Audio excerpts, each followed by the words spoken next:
that between the state-directed payments and the cuts scheduled in this bill, there's a reduction of state-directed payments.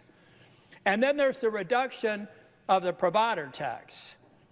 They can't find a hole in my estimate. So what they told me is that, yeah, it's rough, but North Carolina's used the system. They're going to have to make it work. All right.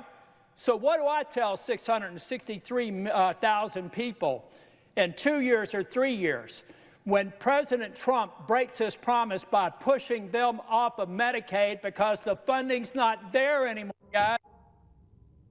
I think in the White House, senators advising the president are not telling him that the effect of this bill is to break a promise.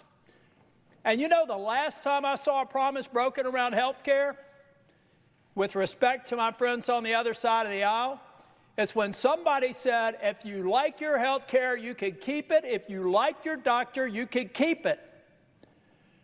We found out that wasn't true. That made me the second Republican Speaker of the House since the Civil War, ladies and gentlemen, because we betrayed the promise to the American people.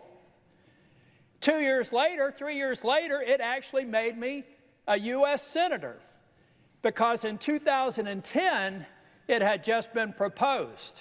And just anticipation of what was going to happen was enough to have a sea change election that swept Republicans into the majority for the second time in 100 years. Now, Republicans are about to make a mistake on health care and betraying a promise.